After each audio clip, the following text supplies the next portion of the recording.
किसी ने बड़े कमाल की बात कही है कि आंख दुनिया की हर चीज को देख पाती है, मगर आंख के अंदर कुछ चला जाए तो उसे कभी नहीं दिखाई देता। ठीक ऐसे ही इंसान दुनिया की हर बुराई को, हर कमी को देख पाता है, मगर खुद की बुराई या कमी उसे कभी नहीं दिखती। हाय गाइस, मेरा नाम है आरजे कार्तिक। एक छोटी सी कहानी।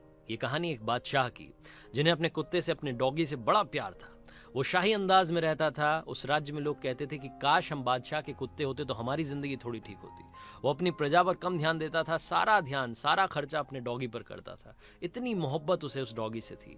कुछ लोग मिसाल दिया करते थे कि जानवरों से प्रेम करना हो तो बादशाह से सीखिए।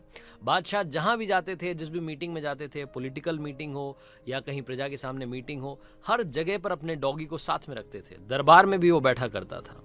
एक बार उन्हें किसी दूसरे राज्य के राजा से मिलने के लिए जाना था। समुद्री रास्ता था। नाव में सवार हुए, और जब नाव में सवार हुए तो बादशाह के साथ में कुछ सैनिक थे, उनके कुछ मंत्री थे, और उनके अलावा कुछ पैसेंजर्स भी उस नाव में बैठे हुए थे। अब बादशाह जहां जाते थे वहीं पर वो डॉगी जाता था, तो डॉगी भी नाव में बैठा हुआ था।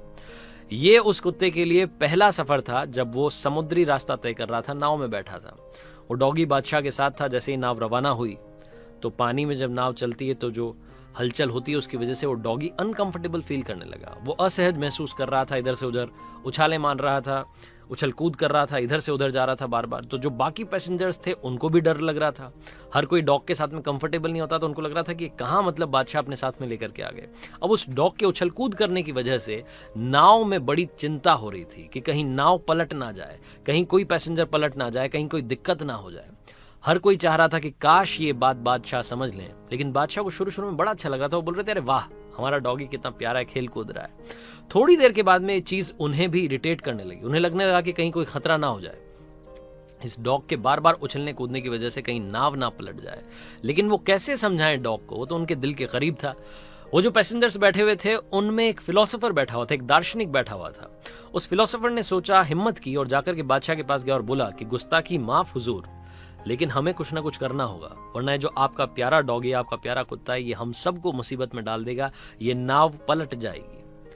बादशाह ने कहा कि ठीक है, आप क्या करना चाहते हैं, आपको जो समझ में आ रहा है आप कर लीजिए, मेरी तरफ से आपको इजाजत है।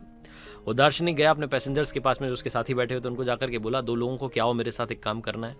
उन तीनों ने मिलकर के उस डॉग को पकड़ा और समुद्र में फेंक दिया।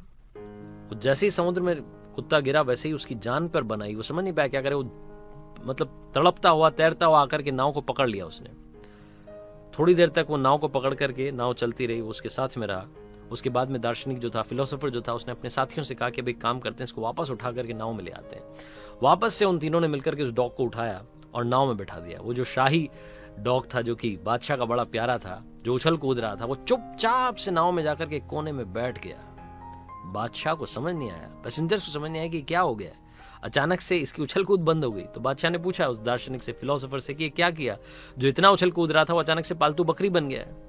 तो फिलोसोफर ने कहा कि बादशाह, बड़ी सिंपल सी बात है, जिंदगी में जब तक खुद पर कोई विपत्ति नहीं आती, खुद पर कोई प्रॉब्लम नहीं आती, तब तक हमें दूसरे की प्रॉब्लम, दूसरे की सिचुएशन समझ नहीं आती है।